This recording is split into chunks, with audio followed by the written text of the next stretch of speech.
গম্ভীর কখনো কেকেআর ছেড়ে যায়নি। আইপিএলের আগে হঠাৎ প্রাক্তন কোচের প্রশংসায় শাহরুখ। আইপিএল শুরু হতে আর সপ্তাহ দুয়েক বাকি। তার আগে গৌতম গম্ভীরকে নিয়ে মুখ খুললেন দলের মালিক শাহরুখ খান। জানিয়েছেন কেকেআরকে কখনোই ছেড়ে যাননি গম্ভীর। আইপিএল শুরু হতে আর সপ্তাহ দুয়েক বাকি। তার আগে গৌতম গম্ভীরকে নিয়ে মুখ খুললেন দলের মালিক শাহরুখ খান। এক সাক্ষাৎকারে কেকেআর দলে গম্ভীরের অবদানের উল্লেখ করেছেন তিনি। জানিয়েছেন গম্ভীর কখনোই কেকেআর ছেড়ে যাননি। গত বছর পরামর্শদাতা গম্ভীরের বুদ্ধিতে ট্রফি জিতেছিল কেকেআর। সেই দল ছেড়ে এখন তিনি ভারতের কোচ।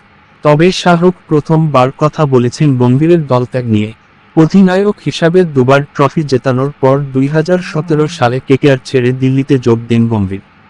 তবে শাহরুখের কথায় গম্ভীর কখনোই কেকেআর ছাড়েননি, বরাবর দলের জন্যই ছিলেন। সম্প্রচারকারী চ্যানেলের এক অনুষ্ঠানে শাহরুখ বলেছেন, কখনো ভাবিনি গৌতম গম্ভীর আমাদের দল ছেড়ে চলে গিয়েছে। বহু বছর ধরে গম্ভীরের সঙ্গে আমাদের সম্পর্ক খুব ভালো। কিছু ক্রিকেটার রয়েছে যাদের সঙ্গে বন্ধুত্ব সারা জীবন ভালো থাকে। গম্ভীর তাদের মধ্যে একজন, তাই ওর দলে যোগ দেওয়া খুব বড় প্রত্যাবর্তন ছিল।